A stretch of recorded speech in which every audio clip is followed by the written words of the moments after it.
تو آج ہم باجوڑ کے ایک بہت اہم عالم دین اور رہنما مولانا خان زیب ان کی فکر اور ان کی جد و جہد پر بات کر رہے ہیں۔ جی۔ ان کا نام صرف آپ کہیں کہ علمی حلقوں میں ہی نہیں بلکہ پورے پشتون خطے میں انتہا پسندی کے خلاف ایک بڑی جرات مندانہ آواز کے طور پر گونجتا ہے۔ جی بالکل۔ اور آج ہم ذرا ان ذرائع کو دیکھیں گے جو یہ بتاتے ہیں کہ آخر وہ انتہا پسندی کے اتنے خلاف کیوں تھے، اور اہم بات یہ کہ کس طرح ان کے جو مذہبی نظریات تھے انہوں نے ان کے اس موقف کو مضبوطی دی۔ صحیح۔ تو یہ صرف ایک شخص کی کہانی نہیں ہے، بلکہ یوں سمجھیں کہ ایک وسیع تر پیغام ہے امن کا، عدم تشدد کا۔ یہ واقعی اہم بات ہے، خاص طور پر آج کل کے حالات میں یہ سمجھنا کہ کیسے مذہبی اور ثقافتی جڑیں مل کر تشدد کے مقابلے میں ایک طاقت بن سکتی ہیں۔ تو اگر ہم شروع کریں، ان کی انتہا پسندی کی مخالفت کی اصل وجوہات کیا تھیں؟ کیا یہ صرف علاقے کے حالات تھے یا کچھ اور گہری بات تھی اس میں؟ دیکھیں، وجوہات تو کئی تھیں اور وہ کافی گہری بھی تھیں۔ ایک تو بہت بڑا اثر پشتون تاریخ کا تھا، خاص طور سے باچا خان اور ان کی خدائی خدمتگار تحریک۔ اچھا۔ وہ صرف ایک ماضی کی یاد نہیں تھی مولانا کے لیے، بلکہ عدم تشدد کی ایک زندہ میراث تھی جس سے وہ آپ کہیں بہت متاثر تھے۔ اور انہوں نے صرف اس سے تاثر نہیں لیا بلکہ اس میراث کو لے کر باجوڑ کے جو اس وقت کے پیچیدہ حالات تھے نا، اس میں انتہا پسندی کے خلاف ایک عملی حکمت عملی کے طور پر استعمال کیا۔ یہ بڑا دلچسپ نکتہ ہے کہ انہوں نے صرف پیروی نہیں بلکہ اسے نئے حالات کے مطابق ڈھالا بھی۔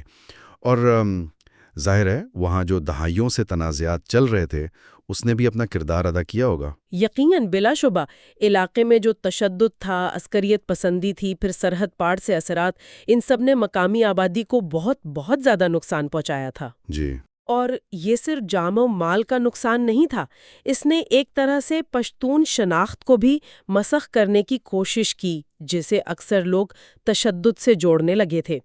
مولانا خان زیب اس تاثر کو ختم کرنا چاہتے تھے۔ وہ پشتونوں کی جو اصل پرامن اور انصاف پسند شناخت ہے اسے بحال کرنے کے خواہش مند تھے۔ اور پشتونولی کا کیا کردار تھا اس میں؟ میرا مطلب ہے پشتون ضابطہ اخلاق، اس میں تو غیرت اور بدلہ جیسے تصورات بھی آتے ہیں جنہیں بعض اوقات لوگ تشدد سے جوڑ دیتے ہیں۔ ہاں، یہ ایک اہم سوال ہے۔ دیکھیں، پشتونولی میں اصل زور انصاف اور وقار پر ہے۔ مولانا خان زیب نے جیسے باچا خان اور دوسرے مصلحین نے کیا تھا، ان اقدار کی ایک تعمیری، ایک مثبت تشریح کی۔ اچھا۔ انہوں نے یہ دلیل دی کہ اصل انصاف اور عزت بدلہ لینے میں نہیں ہے بلکہ امن کے ساتھ بات چیت سے تنازعات حل کرنے اور کمیونٹی کو جوڑ کر رکھنے میں ہے۔ تو انہوں نے پشتونولی کو امن پھیلانے کے لیے استعمال کیا، نہ کہ تشدد کو جواز دینے کے لیے۔ یعنی ثقافتی اقدار کی ایک طرح سے نئی تشریح، اور یقیناً علاقے میں جو انسانی حقوق کی پامالیاں ہو رہی تھیں، جو جبر کا ماحول تھا، اس نے بھی ان کے عزم کو مزید پختہ کیا ہوگا۔ یقیناً، جب آپ اپنے ارد گرد اتنی ناانصافی دیکھیں، خوف دیکھیں، دہشت گردی کا راج دیکھیں، تو پھر چپ رہنا بہت مشکل ہو جاتا ہے۔ تو ان حالات نے بھی انہیں مجبور کیا کہ وہ کھل کر بولیں اور پرامن مزاحمت کی بات کریں تاکہ دیر پا امن آ سکے۔ صحیح۔ اب ذرا ان کے مذہبی نظریات کی طرف آتے ہیں۔ یہ کیسے ممکن ہوا کہ وہ ایک عالم دین تھے اور انہوں نے جہاد اور مزاحمت کی ایسی تشریح کی جو عدم تشدد پر مبنی تھی؟ یہ تھوڑا سا غیر روایتی لگتا ہے۔ جی، ان کے نزدیک اسلام بنیادی طور پر امن، رحم اور مصالحت کا دین تھا۔ وہ ہمیشہ قرآن اور سیرت النبی صلی اللہ علیہ وآلہ وسلم سے دلائل لاتے تھے کہ اسلام تو کہتا ہے کہ تنازعات کو بات چیت سے، مفاہمت سے حل کرو۔ ان کے لیے مذہب تشدد کا جواز ہی نہیں بلکہ امن کی بنیاد تھا۔ کیا سیرت نبوی صلی اللہ علیہ وآلہ وسلم سے کوئی خاص مثال تھی جو ان کے لیے آپ کہیں کہ ایک رہنما اصول بنی ہو؟ ہاں بالکل، جیسے پیغمبر اسلام صلی اللہ علیہ وآلہ وسلم کی زندگی میں صلح حدیبیہ کا واقعہ ہے، جہاں بظاہر بہت ناموافق حالات تھے لیکن پھر بھی خونریزی سے بچنے کے لیے معاہدہ کیا گیا۔ یہ ان کے لیے بہت اہم مثال تھی۔ اچھا۔ یہ دکھاتا تھا کہ مشکل ترین حالات میں بھی پرامن حل کو ترجیح دینا ممکن ہے، بلکہ افضل ہے۔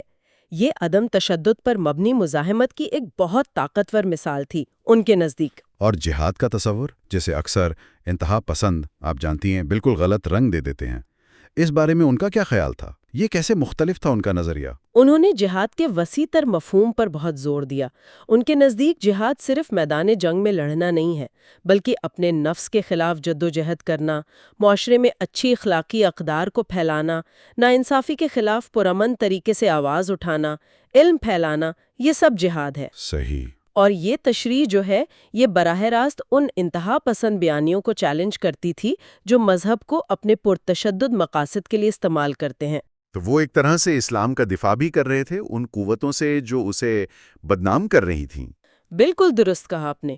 وہ سمجھتے تھے کہ ان انتہا پسندوں کی مذمت کرنا بہت ضروری ہے تاکہ مذہب کو غلط استعمال سے بچایا جا سکے اور اسلام کی جو حقیقی تعلیمات ہیں، امن، انصاف، انسانی جان کا احترام، انہیں اجاگر کیا جا سکے۔ آج ان کی میراث کس شکل میں زندہ ہے؟ ان کے کام کا کیا اثر ہوا ہے؟ دیکھیں، ایک تو ان کی بہت اہم خدمت باجوڑ کی تاریخ پر ان کی کتاب ہے جو ایک طرح سے ثقافتی ورثے کو محفوظ کرتی ہے، لیکن اس سے بھی بڑھ کر امن کے لیے ان کی جو بے باک وکالت تھی اور انتہا پسندی کی کھلی مذمت، اس نے انہیں پشتون معاشرے میں ایک بہت قابل احترام مقام دیا۔ لوگ انہیں صرف ایک عالم کے طور پر نہیں بلکہ امن کے ایک بڑے علمبردار کے طور پر یاد رکھتے ہیں۔ اور کتنے افسوس کی بات ہے کہ اسی امن کی قیمت انہیں اپنی جان دے کر چکانی پڑی۔ 10 جولائی 2025 کو ان کا قتل، وہ بھی تب جب وہ ایک امن مارچ کی تیاری کر رہے تھے۔ جی، ان کی شہادت بلا شبہ ایک بہت بڑا نقصان تھا، صرف پشتون برادری کے لیے نہیں بلکہ پورے خطے میں امن کے جتنے بھی خواہش مند لوگ ہیں ان سب کے لیے۔ لیکن ان کا پیغام آج بھی زندہ ہے۔ صحیح۔ ان کی زندگی یہ دکھاتی ہے کہ کس طرح مذہبی عقیدہ اور ثقافتی سمجھ بوجھ مل کر تشدد کے خلاف ایک مضبوط دیوار کھڑی کر سکتے ہیں۔ مولانا خان زیب کی جدوجہد واقعی عدم تشدد، انصاف اور انسانی وقار کی ایک علامت ہے، اور ان کی کہانی یہ یاد دلاتی ہے کہ شدید ترین مخالفت کے باوجود بھی امن کی آواز کو دبایا نہیں جا سکتا۔ بالکل۔ اور جاتے جاتے شاید ایک سوال ہم سب کے سوچنے کے لیے چھوڑ جاتے ہیں کہ ہم آج کے دور میں اپنی مقامی ثقافتی روایات اور مذہب کی جو مثبت تشریحات ہیں انہیں کیسے استعمال کر سکتے ہیں تاکہ معاشروں میں یہ جو پرتشدد نظریات پنپ رہے ہیں ان کا مؤثر طریقے سے مقابلہ